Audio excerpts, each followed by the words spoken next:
1956 ಅಲ್ಲಿ ಅದ್ರ ಅಂಡರ್ ಅಲ್ಲಿ ಬರೋದು ನೆಟ್ ಸ್ಲೆಟ್ ಮತ್ತು PhD ಕ್ವಾಲಿಫೈಡ್ ಆಗಿರೋರು 20,000 ಜನ ಇದ್ದಾರೆ. 10,000 ಜನನ ಕೋರ್ಟ್ ಆರ್ಡರ್ ಆಗಿದೆ, 10,000 ಜನ ಗೆಸ್ಟ್ ಫ್ಯಾಕಲ್ಟೀಸ್ ತಗೊಳ್ಳಿ ಅಂತ ಹೇಳ್ಬಿಟ್ಟು. ಇವತ್ತು ವಿದ್ಯಾರ್ಥಿಗಳು TC ಕೊಡಿ ಅಂತ ಹೇಳ್ತಿದ್ದಾರೆ. ಇದು ಇಷ್ಟೆಲ್ಲ ಆಗ್ತಾ ಇದ್ರು ಗೊತ್ತಿದ್ರು ಕೂಡ ಇಂಥ ಸಚಿವರು ನಮ್ಮ ಕರ್ನಾಟಕದಲ್ಲಿ ಬೇಕಾ ಮೇಡಮ್ ಇವರು? ಅಲ್ಲ, ನನಗೆ ಇದೆಲ್ಲ ನೋಡ್ತಾ ಇದ್ರೆ ಈ ಸರ್ಕಾರಿ ಅಂದ್ರೆ ಶಿಕ್ಷಣ ಸಂಸ್ಥೆಗಳನ್ನೇ ಮುಚ್ಚಿ ಹಾಕುವಂತಹ ಒಂದು ಹುನ್ನಾರ ಯಾಕೆ ಅಂತಂದ್ರೆ ನಾನು ಹೇಳ್ಬಿಡ್ತೀನಿ ಕೇಳಿ. ಯಾಕೆ ಅಂತಂದ್ರೆ ಇಲ್ಲಿ ದೊಡ್ಡ ದೊಡ್ಡ ಶಿಕ್ಷಣ ಸಂಸ್ಥೆಗಳು ಅಂತ ಏನ್ ನಾವು ಸೋ ಕಾಲ್ಡ್ ಕರಿತೀವಿ, ನಾನೀಗ ಸದ್ಯಕ್ಕೆ ಹೆಸರು ಕೊಡಬಲ್ಲೆ, ಒಂದು 10 ಪೇಜ್ ಹೆಸರು ಕೊಡಬಲ್ಲೆ, ಎಲ್ಲದೂ ಕೂಡ ದೊಡ್ಡ ದೊಡ್ಡ ಮಂತ್ರಿಗಳಿಗೆ, MLA-ಗಳಿಗೆ, ಅಪೋಸಿಷನ್ ಲೀಡರ್ಸು ಅಥವಾ ಬೇರೆ ಬೇರೆ ಪಾರ್ಟಿಯಲ್ಲಿರುವಂತಹ MLA-ಗಳಿಗೆ ಸೇರಿದ್ದು ಅನ್ನೋದು ಒಂದು ದೊಡ್ಡ ವಿಪರ್ಯಾಸ.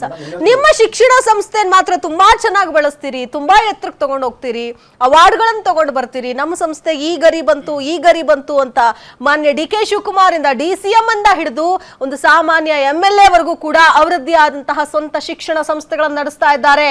ಹೇಗೆ ನಡೆಸ್ತಾ ಇದ್ದೀರಿ? ನಿಮ್ಮ ಶಿಕ್ಷಣ ಸಂಸ್ಥೆಗಳಲ್ಲೂ ಕೂಡ ಇದೇ ರೀತಿ ಲೆಕ್ಚರರ್ಸ್ ಇಲ್ಲದೆ ಮಕ್ಕಳನ್ನ ಪಾಠ ಮಾಡದೆ ಪಾಚೆ ಕಳಿಸ್ತೀರಾ?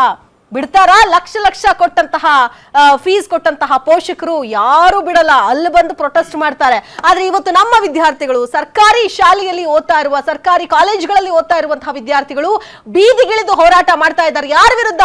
ನಿಮ್ಮದೇ ವಿರುದ್ಧ, ಸರ್ಕಾರದ ವಿರುದ್ಧ, ಸರ್ಕಾರದ ನಿರ್ಧಾರದ ವಿರುದ್ಧ. ಆದ್ರೆ ಇವರಿಗೆ ಕವಡೆ ಕಾಸಿನ ಕಿಮ್ಮತ್ತಿಲ್ಲ. ಯಾಕೆ ಅಂದ್ರೆ ಇವರು ಲಕ್ಷ ಫೀಸ್ ಕೊಟ್ಟು ಬಂದಿಲ್ವಲ್ಲ, ಸರ್ಕಾರಿ ಶಿಕ್ಷಣ ಸಂಸ್ಥೆಗಳಲ್ವಲ್ಲ ಇದು. ಹಂಗಾಗಿ ಯಾರೂ ಕೂಡ ಉತ್ತರ ಕೊಡೋದಕ್ಕೆ ಇಲ್ಲಿ ರೆಡಿ ಇಲ್ಲ ಅನ್ನೋದು ಇದಕ್ಕಿಂತ ದೊಡ್ಡ ವಿಪರ್ಯಾಸ ನಮ್ಮ ರಾಜ್ಯಕ್ಕೆ ಬೇಕಾ ಅಂತ ಅನ್ಸುತ್ತೆ. ಲಕ್ಷ್ಮೀಕಾಂತ್ ಅವರು, ಮುಖ್ಯವಾದ ವಿಷಯ ಏನಂದ್ರೆ ಇಲ್ಲಿ ಕ್ವಾಲಿಟಿ ಎಜುಕೇಶನ್ ಮೇಡಮ್. ಈ ಬಡವರ ಮಕ್ಕಳು ಪ್ರೈವೇಟ್ ಕಾಲೇಜು ಸ್ಕೂಲ್ಸ್ ಹೋಗಲ್ಲ ಮೇಡಮ್. ಯಾರು ಸಾವುಕಾರ ಮಕ್ಕಳು ಅಷ್ಟೇ ಪ್ರೈವೇಟ್ ಕಾಲೇಜು ಸ್ಕೂಲ್ಸ್ ಜಾಯ್ನ್ ಆಗೋದು. ಸಾವುಕಾರ ಮಕ್ಕಳು ಯಾವತ್ತೂ ಸರ್ಕಾರನ ಪ್ರಶ್ನೆ ಮಾಡಲ್ಲ, ಶ್ರೀಮಂತರ ಮಕ್ಕಳು ಸರ್ಕಾರನ ಯಾವತ್ತೂ ಪ್ರಶ್ನೆ ಮಾಡಲ್ಲ, ಬಡವ್ರ ಮಕ್ಕಳೇ ಪ್ರಶ್ನೆ ಮಾಡೋದು. ಬಡವ್ರ ಮಕ್ಕಳಿಗೆ ಕ್ವಾಲಿಟಿ ಎಜುಕೇಶನ್ ಸಿಕ್ಕಿದ್ರೆ ನಾಳೆ ದಿನ ಓಟ್ ಹಾಕ್ಬೇಕಾದ್ರೆ 100 ಸತಿ ಯೋಚನೆ ಮಾಡ್ತಾರೆ. ಒಂದ್ಸತಿ ಕ್ವಾಲಿಟಿ ಎಜುಕೇಶನ್ ಸಿಕ್ಕಿದ್ರೆ. ಇವ್ರಿಗೆ ಬಡವ್ರ ಮಕ್ಕಳಿಗೆ ಕ್ವಾಲಿಟಿ ಎಜುಕೇಶನ್ ಕೊಡಬಾರ್ದು ಅನ್ನೋ ಒಂದು ಉದ್ದೇಶದಿಂದ ಇವರು ಕ್ವಾಲಿಟಿ ಅಂದ್ರೆ ಕ್ವಾಲಿಫೈಡ್ ಆಗಿರೋ ಲಕ್ಷ್ಮೀಕಾಂತ್ ಅವ್ರು ಎಲ್ಲಿಗೂ ಬರ್ತಿದೆ. ಎಲ್ಲಾ ಇಲಾಖೆಗಳಿಂದ ಶಿಕ್ಷಣ ಇಲಾಖೆಯಲ್ಲಿ ಹೈಯೆಸ್ಟ್ ಹುದ್ದೆಗಳು ಖಾಲಿ ಇದೆ. ಸೊ ಇವ್ರ ಉದ್ದೇಶ ಸ್ಪಷ್ಟವಾಗಿದೆ ಮೇಡಮ್. ಎಲ್ಲಾ ಸರ್ಕಾರಿ ಶಾಲೆಗಳನ್ನ ಹಂತವಾಗಿ ಮುಚ್ಚಿಬಿಟ್ರೆ ಅಥವಾ ಖಾಸಗೀಕರಣ ಮಾಡಿಬಿಟ್ರೆ ಸಿಂಪಲ್, ಅವ್ರ ಏನ್ ಪಾತ್ರ ಆರಾಮಾಗಿರ್ತಾರೆ. ಅವ್ರ ಮಕ್ಕಳೆಲ್ಲ ಫಾರಿನ್ ಹೋಗಿ ಓದ್ತಾರ. ಆಮೇಲೆ ಬಡ ಮಕ್ಕಳಿಗೆ ಈಗ ನೋಡ್ರಿ, ಯಾವುದೇ ಈಗ ಬಡ ಕುಟುಂಬ ಐತಂದ್ರೂ ಆ ಒಂದು ಪಾಲಕರು ಏನದಲ್ಲ ಮೇಡಮ್, ಅವ್ರ 50,000 1 ಲಕ್ಷ ಆಗ್ಲಿ ಅವ್ರು ಖಾಸಗಿ ಶಾಲೆಗೆ ಕಳಿಸ್ತಾ ಇದಾರೆ ಮಕ್ಕಳನ್ನ. ಅಂದ್ರೆ ನಾನು ಹೇಳ್ತಾ ಇರೋದು ಇಲ್ಲಿ ತುಚ್ಛವಾಗಿ ನೋಡ್ತಾ ಇಲ್ಲ. ಎಂತಹ ಕಷ್ಟದಲ್ಲಿರೋರು ಕೂಡ, ಅಂದ್ರೆ ಆವತ್ತು ದುಡಿದು ಆವತ್ತು ತಿನ್ನೋರು ಕೂಡ ಅಯ್ಯೋ ಬೇಡಪ್ಪ ಸರ್ಕಾರಿ ಶಾಲೆಗಳು, ಬೇಡಪ್ಪ ಸರ್ಕಾರಿ ಕಾಲೇಜುಗಳು ಅನ್ನುವಂತಹ ಹಂತಕ್ಕೆ ಇವ್ರು ತಂದಿಟ್ಟಿದ್ದಾರೆ. ಆಯ್ತಾ? ಸರ್ಕಾರಿ ಶಾಲೆಗಳಿಗೆ, ಸರ್ಕಾರಿ ಕಾಲೇಜುಗಳಿಗೆ ಅದರದ್ದೇ ಆದಂತಹ ಇತಿಹಾಸ ಇದೆ. ಎಷ್ಟೋ ಜನ ಇಂತಹ ಸಂಸ್ಥೆಗಳಲ್ಲಿ ಓದ್ಕೊಂಡು ದೊಡ್ಡ ದೊಡ್ಡ ಹುದ್ದೆಗಳಿಗೆ ಏರಿದ್ದಾರೆ, ಫಾರಿನ್ ಹೋಗಿ ಸೆಟ್ಲ್ ಆಗಿದ್ದಾರೆ, ಇಲ್ಲೂ ಕೂಡ ಇದ್ದಾರೆ. ಬಟ್ ಆದ್ರೆ ಈಗ ಅತಿ ಕಳಪೆ ಅನ್ನುವಂತಹ ನಿಟ್ಟಿನಲ್ಲಿ ಪ್ರೊಜೆಕ್ಟ್ ಮಾಡ್ತಾ ಇದ್ದಾರೆ. ಈ ಕಡೆ ಸುಳಿಲೇಬಾರ್ದು ಯಾರು ಕೂಡ. ವಿಪರ್ಯಾಸ.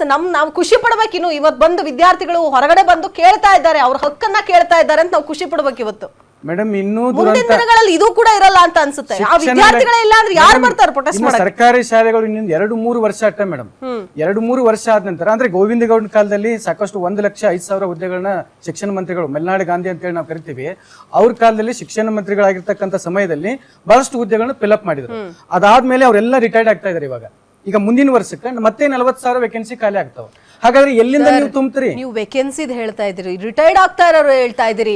ಪ್ರತಿ ವರ್ಷ ಲಕ್ಷಾಂತರ ವಿದ್ಯಾರ್ಥಿಗಳು ಗ್ರಾಜುಯೇಟ್ ಆಗಿ ಬರ್ತಾ ಇದ್ದಾರಲ್ಲ ಸರ್. ಪ್ರತಿ ವರ್ಷ ನಿರುದ್ಯೋಗಿಗಳನ್ನು ಹುಟ್ಟಾಕ್ತಾ ಇದ್ದೀವಿ ನಾವು. ಎಲ್ಲಿ ಹೋಗ್ತಾರೆ ಅವರೆಲ್ಲ? ಎಲ್ಲಿಗೆ ಹೋಗ್ತಾರೆ? ಇನ್ನೊಂದು ಏನಂದ್ರೆ, ಎಲ್ಲಿದೆ ಉದ್ಯೋಗ? ಇರೋ ಉದ್ಯೋಗ ಕೊಡಕ್ ಆಗ್ತಾ ಇಲ್ವಲ್ಲ ನಿಮ್ ಕೈಲಿ. 4 ಲಕ್ಷ ಆಸ್ಪಿರೆಂಟ್ ಶಿಕ್ಷಕ ಆಕಾಂಕ್ಷಿಗಳು, 4 ಲಕ್ಷ ಆಸ್ಪಿರೆಂಟ್ 10 ವರ್ಷಗಳಿಂದ ಕಾಯ್ತಾ ಇದ್ದೀವಿ. ಇನ್ನೊಂದು ಮೇನ್ ಮೇಜರ್ ಆಗಿರ್ತಕ್ಕಂಥ ಸಮಸ್ಯೆ ಏನಂದ್ರೆ ಮೇಡಮ್, ಇವರೇ B.Ed ಕಾಲೇಜು, ಇವರೇ D.Ed ಕಾಲೇಜುಗಳಿಗೆ ಏನ್ ಬೇಕಾಬಿಟ್ಟು ಏನ್ ಪಾತ್ರ ಪರ್ಮಿಷನ್ ಕೊಡುದು ಆ ಕಾಲೇಜುಗಳನ್ನ ಓಪನ್ ಮಾಡ್ಲಿಕ್ಕೆ. ಆದ್ರೆ ನಿರುದ್ಯೋಗನ ಇವರೇ ಸೃಷ್ಟಿ ಮಾಡೋದು. ಅಂದ್ರೆ ಅಲ್ಲಿ ನಾವು ಎಲ್ಲ ಸಾಕಷ್ಟು ಒಂದು ಕಾಲೇಜುಗಳಿಗೆ 100 ಪೋಸ್ಟ್ ಅಂತ ಹೇಳಿ ಇವರು ಪ್ರತಿ ವರ್ಷ 40,000 ಶಿಕ್ಷಕ ಆಕಾಂಕ್ಷಿಗಳು ಹೊರ ಬರ್ತಾ ಇದ್ದಾರೆ. ಹಾಗಾದ್ರೆ ನಿರುದ್ಯೋಗ ಸೃಷ್ಟಿ ಮಾಡಿದಂಗ ಆತ ತಾನೆ ಮೇಡಮ್.